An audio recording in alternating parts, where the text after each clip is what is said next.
Every Christmas, Emma prepared her small apartment the same way, slowly and carefully.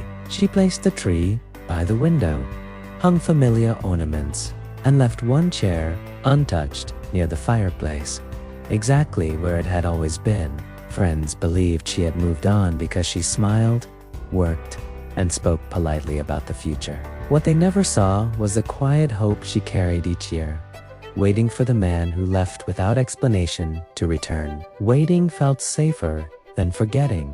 Daniel loved Emma deeply, but fear ruled his decisions. After losing his job and surviving a sudden car accident, he felt his life collapsing around him. When the doctor told him he had terminal cancer and only months to live, panic replaced reason. Daniel imagined Emma watching him weaken and suffer, and he decided he would rather disappear than remain in her life as someone she pitied or felt sorry for. Pain felt unavoidable, and silence began to feel like protection. Daniel never told Emma the truth. Instead, he planned a fight, carefully choosing words that would hurt enough to push her away. He accused her of suffocating him and holding him back. Even though none of it was true, Emma apologized again and again, believing she had failed him, while Daniel forced himself to stay cold and distant. When she finally left in tears, Daniel remained behind in silence, choosing loneliness over honesty as he waited for the end he believed was coming. When Emma walked out that night, Daniel did not follow. He stood alone in the apartment, listening to the quiet settle in around him. The space felt empty immediately, as if her presence had been holding everything together. Daniel packed his remaining belongings, erased his contact details, and vanished without explanation. He believed leaving her confused and angry would hurt less than allowing her to watch him fade away slowly. Silence became the shield he hid behind. Daniel moved into a small rented room where nobody knew his name or his past. He stopped looking for work and avoided hospitals, convinced hope would only make things worse. Each morning, he woke surprised to still be alive, and each night, he wondered if tomorrow would finally end everything. His days passed in silence as he watched seasons change through a narrow window, believing time no longer belonged to him. Waiting for death felt easier than returning to face the damage he had caused. Emma continued living quietly, never explaining why she stayed alone. Inside her apartment, nothing changed. Daniel's mug stayed in the cupboard, his jacket remained in the closet, and his absence filled every corner. Each Christmas, she decorated carefully, afraid the smallest change might somehow erase the chance of his return. She blamed herself for the fight, believing she had failed him, never knowing the truth behind his disappearance. Hope became both comfort and pain at the same time. Months passed, and Daniel did not grow weaker. He expected pain, but it never arrived. Instead of relief, this filled him with confusion and dread. He avoided doctors, afraid confirmation might pull him back to a life he had destroyed. Every thought of Emma felt like a reminder of his cowardice. Returning would mean explaining why he chose cruelty over trust, and that truth felt heavier than the diagnosis itself. So he stayed hidden, counting time he believed no longer mattered. 18 months later, Daniel's cousin Michael visited Daniel's old house to clear it out. Dust covered everything, as if time had stopped waiting. While sorting through forgotten mail, Michael found unopened hospital letters marked urgent. He opened one and froze.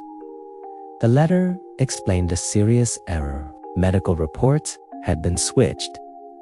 Daniel was never sick. Michael felt anger rise before relief, knowing years of suffering had been caused by a single mistake no one corrected in time.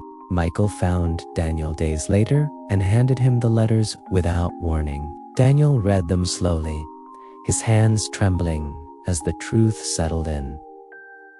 Relief never came. Instead, rage and shame crashed together. He had destroyed his marriage for a death that was never coming. For the first time in years, Daniel cried not from fear of dying, but from the weight of what he had done while trying to avoid pain. Survival no longer felt like a gift. It felt like responsibility he could not escape. After new tests confirmed he was healthy, Daniel felt exposed and unprotected. He wanted to return to Emma, but feared she had already moved on. Facing rejection felt worse than living with regret. He imagined knocking on her door and seeing someone else beside her. The thought kept him frozen. Remaining invisible felt safer than risking the truth. Yet every night, Emma's face returned in his thoughts, reminding him that silence had already done enough damage. Emma sensed something changing as another Christmas approached. The waiting felt heavier, more exhausting than before. She had learned how to survive without answers, but her body carried the cost. She told no one about the quiet fear growing inside her. One night, sitting near the tree, she recorded a voicemail she never planned to send. She spoke calmly, telling Daniel she hoped he was okay. Then she added softly that this might be the last Christmas she waited. Michael finally told Daniel the truth. Emma had never moved. She never replaced him. Every Christmas, she still waited, leaving the porch light on. The words broke Daniel completely. Her loyalty hurt more than anger ever could. Staying away now felt crueler than returning. For the first time, Daniel understood that his silence had not protected Emmett, had trapped her in unanswered pain. Avoiding her was no longer something he could justify. On Christmas Eve, Daniel drove back through familiar streets, his heart pounding with every turn. Snow blurred the road and softened the city lights. He rehearsed apologies that sounded weak even to himself. When he reached Emma Street and saw the porch light glowing, he stopped the car and sat motionless. That light meant she was still waiting. Daniel realized he could no longer decide from a distance. Whatever happened next had to be faced honestly. Emma opened the door slowly, unsure what she expected to see. When she saw Daniel standing there, older and shaking, she froze. Daniel didn't smile or explain himself quickly. He told her everything about the diagnosis, the fear, and the fight he staged to make her leave. Emma listened without interrupting, anger and relief colliding inside her. For the first time, the silence between them finally had answers. "You took my choice," Emma said quietly. Daniel didn't argue or defend himself. He nodded, accepting the weight of her words. Emma didn't forgive him that night. She didn't pretend the damage was small. But something important shifted. She stopped blaming herself for his disappearance. Understanding did not erase the pain, but it released her from waiting without knowing why. Daniel listened, realizing facing her anger was the least he owed. They talked through the night, not repairing the past, but finally acknowledging it. Daniel spoke about fear and shame. Emma spoke about loneliness and doubt. No promises were made. No timelines were set. Yet something real returned between them, the honesty that had been missing for years. When morning light entered the room, the space no longer felt heavy with silence. For the first time since Daniel left, they shared the same truth in the same place. Emma stood near the fireplace and looked at the empty chair she had kept for years. Without speaking, she moved it aside. The simple act felt heavier than any argument. Daniel watched silently, understanding what it meant. She was not erasing the past. She was ending the waiting. Daniel did not reach for her or promise forever. He stayed where he was, letting her decide the pace. Respect replaced fear, and patience replaced disappearance. That Christmas passed without celebration or speeches. There was no loud music, no forced joy.